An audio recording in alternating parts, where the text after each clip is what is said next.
Voici la vérité cachée sur l'origine des non-noirs, c'est-à-dire, les blancs. Pour parler de l'origine des non-noirs, il faut préalablement confirmer l'identité des premiers hommes sur Terre. Donc Dieu a créé le premier homme noir. Nous pouvons voir cette information dans Genèse 2 verset 7, traduction Abbé Fillon, où il est dit: Le Seigneur Dieu forma donc l'homme du limon de la terre. Et on sait que le limon il est noir. Le limon est la suite logique du verset 6, car il est dit: Un flot montait de terre et arrosait toute la surface du sol. Par conséquent, l'on comprend que cette terre était boueuse, ce qu'est le limon de la terre. Une fois créé, Dieu dit à cet homme de se multiplier avec la femme noire qu'il a créée à partir de lui. L'identité de la femme est confirmée par ce dernier, lequel dit: Cette fois, voici quelqu'un comme moi. Elle tient vraiment de moi par tout son corps. Ainsi, de Genèse 2 verset 7, à 6 verset 1, plusieurs milliers d'années avaient passé, et c'était uniquement des noirs sur terre. C'était ça la pensée du spirituel concernant la création. La terre se devait d'être peuplée uniquement de la race noire. Les autres races ont connu l'existence, dans Genèse 6 verset 1 à 2, Bible en français courant, où il est dit: Quand les hommes commencèrent à se multiplier sur la terre et que des filles leur naquirent, les habitants du ciel constatèrent que ces filles étaient bien jolies, et ils en choisirent pour les épouser. Qui sont ces habitants du ciel? Ce n'est sûrement pas les hommes. Car l'homme n'habite pas le ciel. C'est les anges déchus. D'autres récits de l'Écriture confirment aussi cette union survenue dans la Genèse par les anges déchus.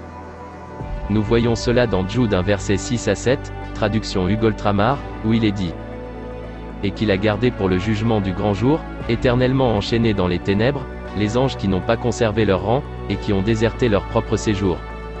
De même, Sodome et Gomorrhe, ainsi que les villes voisines, qui s'étaient livrées, comme ces anges, au libertinage, et avaient recherché des unions contre nature, offrent une image du feu éternel dans la peine qu'elles subissent. Et aussi dans 2 Pierre 2 versets 4 à 5, traduction Louis II, où il est dit: Car, si Dieu n'a pas épargné les anges qui ont péché, mais s'il les a précipités dans les abîmes de ténèbres et les réserve pour le jugement, s'il n'a pas épargné l'ancien monde, mais s'il a sauvé Noé, lui 8e, ce prédicateur de la justice, lorsqu'il fit venir le déluge sur un monde d'impies. Ainsi, le fruit de cette union contre nature des anges est élaboré dans Genèse 6 verset 4, Bible de l'épée, lequel dit: Les disgraciés, Néphilim, étaient sur la terre, en ce temps-là, et aussi dans la suite. Pourquoi cette nouvelle race est-elle appelée, les disgraciés, Néphilim? Ils sont appelés Néphilim? Car à leur arrivée sur terre, ces personnes ont corrompu l'âme de plusieurs hommes par leur mode de vie contre nature. C'est pour ça qu'il est dit: Le Seigneur vit que les hommes étaient de plus en plus malfaisants dans le monde, et que les penchants de leur cœur les portaient de façon constante et radicale vers le mal. C'est pour ça que le mot « Néphilim » signifie « ceux qui font tomber, qui corrompent les âmes des hommes ». Voici quelques exemples de leur mode de vie contre nature.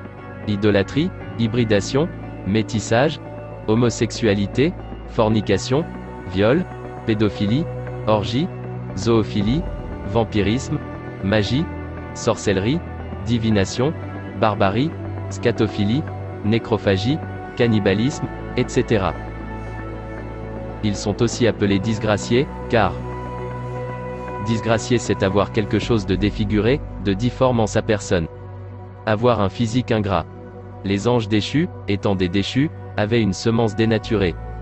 Le mélange de leur semence avec celui de la femme noire, a déréglé, et dilué la nature de la semence pure de la femme.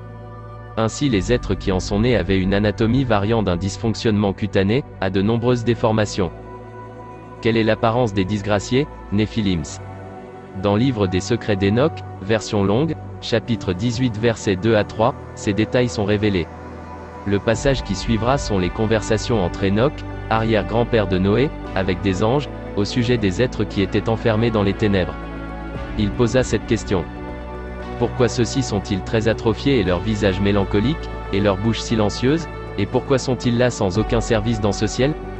Et ils m'ont dit, ce sont les Grigoris, qui avec leur prince Satan ont rejeté le Seigneur de la lumière, et après eux sont ceux qui sont tenus dans la grande obscurité dans le second ciel, et 3 d'entre eux sont descendus sur la terre en provenance du trône du Seigneur, à l'endroit d'Hermon, et ont transgressé leurs vœux sur l'épaule de la colline Hermon et ont vu les filles des hommes comment elles sont bonnes, et en ont pris eux-mêmes des épouses, et ont corrompu la terre avec leurs actions, qui en tout temps de leur âge ont fait l'anarchie et le métissage.